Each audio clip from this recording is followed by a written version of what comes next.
Hey everyone, welcome to our channel. Are you tired of the endless frustrations that are part of real estate today? Skyrocketing rents, soaring home prices, struggling to get on the property ladder, and homeowners that are reluctant to sell. It seems like there's a glitch in the system.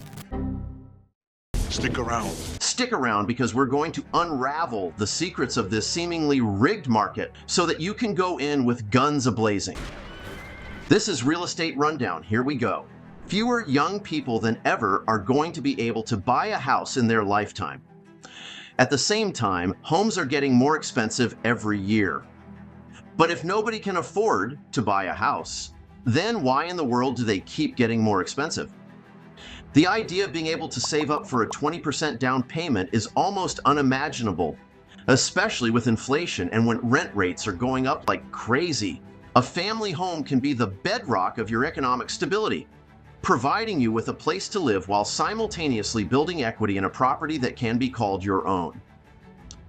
Did you know that in many cities, the monthly cost for a home with a 30-year mortgage is more affordable than renting?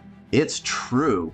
And purchasing a house will enhance your current financial status and it will make you wealthier in the future. This may be common knowledge, but the reality is that if you're among those who don't own a property, then either you just don't want to or you may feel like you can't afford to. Well, it's no wonder. According to a report by Redfin, only 16% of homes for sale in 2023 were considered to be affordable. That's way down from 2021, and that means in just 1 year, 2/3 of all affordable housing became too expensive for the average American. That can feel depressing. The team conducting the survey concluded that housing affordability is at its lowest point in history. But what's the end game here? If people can't afford a home, then house prices can't go up anymore, right? Wrong. Look, we're not here with one of those videos about how the housing market is going to crash next week, but there are 3 reasons why it could get a lot worse before it gets better. First reason is that houses do not need to be affordable for you to buy one. If you think that doesn't make sense, then check this out. You don't save money to buy a house, you save money for a down payment. Housing costs are completely out of line with wages. Wages have not kept up with house prices, but a 20% down payment only grows at 1/5 the rate in absolute terms. So people are still able to find ways to get into the market. According to Zillow, the median home in America sold for $230,000 back in 2020, and then went up to nearly $350,000 by 2023. A jump of over $100,000 in less than 3 years. And according to ZipRecruiter, the average American makes an annual salary of less than $59,000 before taxes are deducted. In this scenario, the average person would have to save a ridiculous 70% of their take-home pay to buy a house. The problem is that they would be just as far away from their goal after 3 years because the price of the average house grew just as fast as their savings. The good news is that most people only need to save for a down payment, so in absolute terms, 70% becomes about 14%, or 7% each if it's a dual income household. The bad news is that it is still a major savings commitment for most, as 57% of Americans can't even afford an unexpected $1,000 expense without taking on debt. Now, lenders and banks across the country with a vested interest in real estate assets have come to understand how difficult this is for most families who still have to put food on the table, pay the rent, and all the other essentials that are outpacing wages, so they have moved the goalposts. A report by the National Association of Realtors found that the average down payment for a first-time homebuyer was just 7%, while the average down payment for a repeat purchaser was 17%, due to the benefit of equity in their previous home. So if you only need to put a small deposit down, then house prices can increase to many multiples of your income before it becomes impossible to buy. If you only need to save for a 7% down payment, then saving 10% of an average income over 3 years would get you into an average house. That means you would have to be more disciplined than the average American.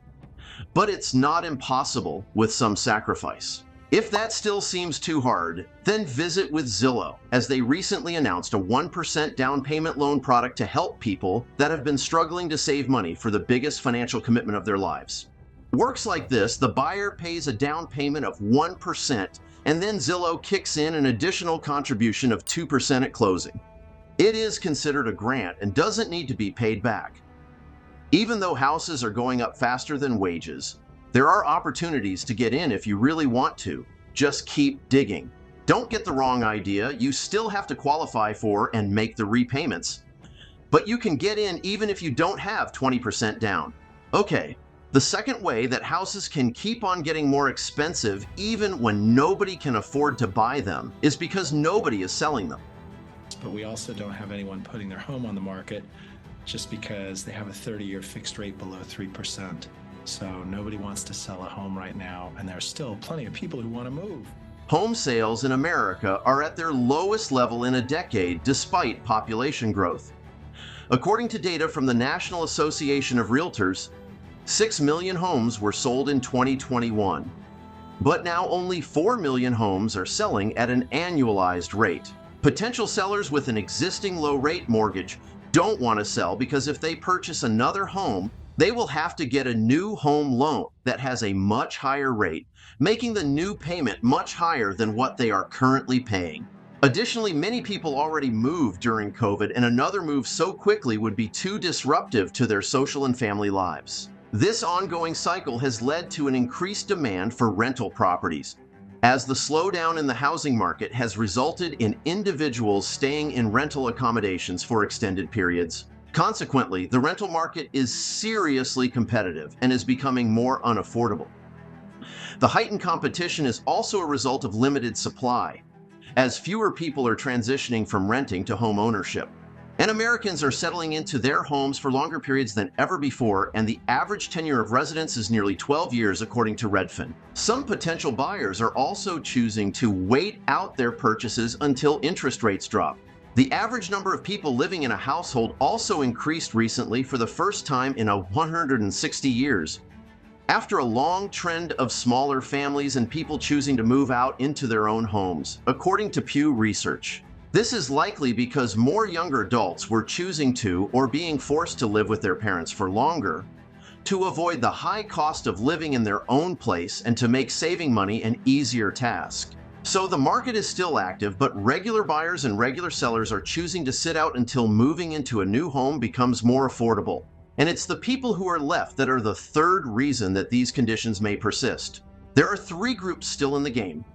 The first group are the all-cash buyers that have money from selling their old home and want to buy a new one. Boomer generation folks that purchased a home in the 1970s for 3 nickels are now thinking about downsizing. For them, this can be an ideal time to take advantage of the market as prices are higher, and the spread between a single-family freestanding home and a smaller property is providing more cash to live off of.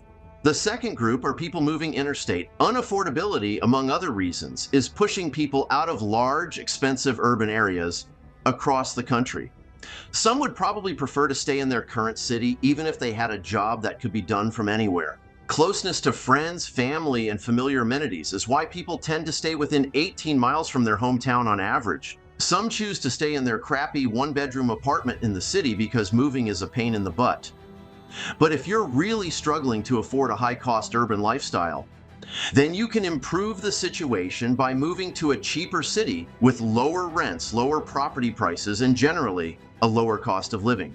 If you move from a city like San Francisco, Seattle, or New York to any other city in the country, you are going to be able to buy a lot more house for the same money. The third group are investors. Investors only care about the return on their assets. Prices are high right now, and investors that use leveraged financing to buy property are also paying higher interest rates. But in return, they are charging higher rents to long-term tenants and short-term vacationers. When they list their properties on sites like Airbnb, the share of investor purchases has slowed in recent months, according to Redfin, but this is still a formidable group to contend with. Year-on-year growth in investment purchases reached 145% in 2022, as institutional investors were buying up inventory to satisfy shareholder appetites. Real estate investment trusts work like index funds for real estate. They buy a portfolio of properties using money collected from a large group of investors. REITs are sold both over the counter through companies like Blackstone for high net worth investors, or as exchange-listed securities for average people. REITs used to focus on commercial real estate like shopping malls, hotels, warehouses, office buildings, and farmland, as the high cost of these properties made them suitable for sharing between multiple investors. Residential REITs have experienced a sharp rise in popularity because people that can't afford to buy a home for themselves can still get exposure to and benefit from this market. Some people are using their down payment savings to invest in REITs because the returns can be consistent with the rising residential real estate market. This way, their savings won't be left behind by the increase in house prices. The popularity of this asset class can be tied to unaffordable housing, and a case can be made that it makes housing more unaffordable at the same time. But, like most investment strategies, this can't last forever, and as much as I hate to say it, those foolish influencer thumbnails may be right. This is why the market is largely resisting to sell off, and why it's still possible for home prices to go even higher, even though it kind of makes no sense. This is why the market is largely resisted to sell off, and why it's still possible for home prices to go even higher, even though it kind of makes no sense. Institutional investor purchases did slow down in 2023, and local agents in some cities like Las Vegas, Austin, Miami, and Houston revealed that institutional purchases have come to a standstill in those areas. Blackstone, the private equity company, not to be confused with the investment index company BlackRock, had to take action to block investor withdrawals from its $71 billion at one point, sparking concerns that the whole system was overvalued. If investors pull their money from these trusts too quickly, the investment managers, in this case Blackstone, would have to make undesired portfolio liquidation moves, causing a ripple effect of valuation adjustments within larger portions of the portfolio, thus triggering more investors to withdraw their funds and could start a downward spiral that could have far-reaching effects. We always like to know what you think. Are you trying to get over the hump of homeownership? What is your strategy for a down payment? Are you confident that you'll get in, or do you feel like you're just paddling upstream?